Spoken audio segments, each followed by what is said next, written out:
The Solar Car Project. The annual science fair was only 2 weeks away, and Bella, Paul, and Alex felt the pressure. Their project, a miniature solar powered car, wasn't working. It kept stopping after only a few seconds. I just can't do this, Alex sighed, pushing his chair away from the workbench. I'm better at history. I kept doubting myself when I looked at the wiring diagrams.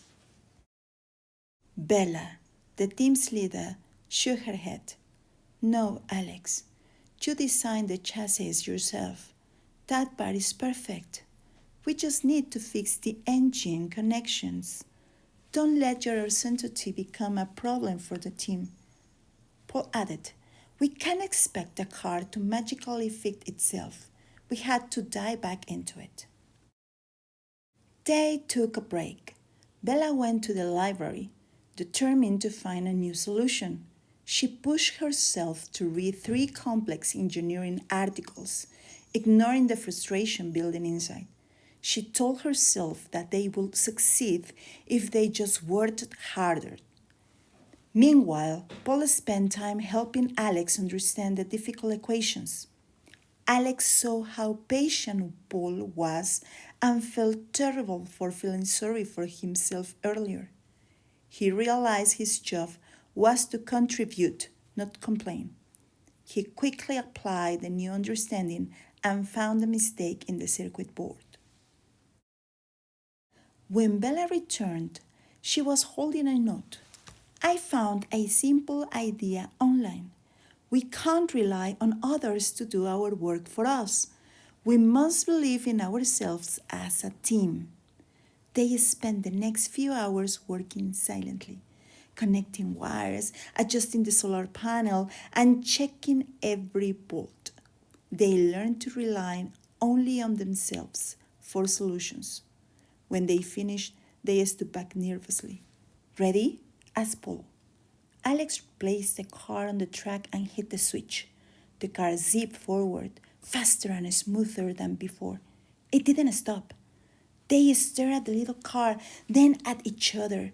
They had fixed the problem by working together and believing in their own skills. They realized that when facing a challenge, they could always count on themselves. They didn't just build a solar car.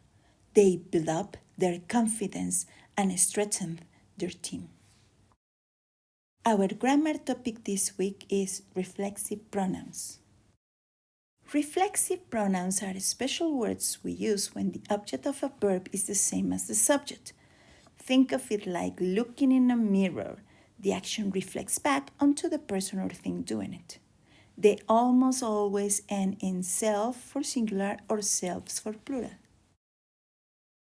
And we have 2 uses. Number 1, when the action reflects back, and for emphasis. And here you can observe the subject pronoun and its reflexive one. And the grammar structure, we have the subject, the verb, the reflexive pronoun plus complement. Sometimes the reflexive pronoun is part of the complement or after the complement. Examples: I remind myself to listen carefully before judging an opinion. I challenge myself to greet everyone with a smile each day. And here we have more examples. Observe that the reflexive pronoun can be in the complement or after it. Please watch out. Reflexive pronouns are not an object pronoun. A common mistake is using a reflexive pronoun when you should use a regular object pronoun. Remember, the action must reflect back to the subject. Besides, there are some verbs we don't usually use reflexively, even if the action is about the person. For example, don't use them with wash, shave, dress, feel, meet, or relax.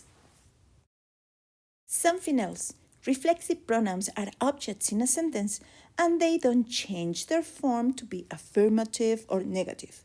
However, we can easily create affirmative sentences where the action happens and negative sentences where the action does not happen using these pronouns.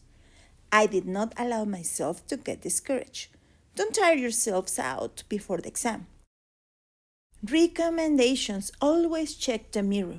Only use a reflexive pronoun when the person doing the action is the same person receiving the action. Match the subject. Always make sure the reflexive pronoun exactly matches the subject of the sentence. Don't use it for others. Never use reflexive pronouns when you're talking about someone else. Use a regular object pronoun. And use by to mean alone, to emphasize that someone did something without help. Thank you very much for your attention. See you next week.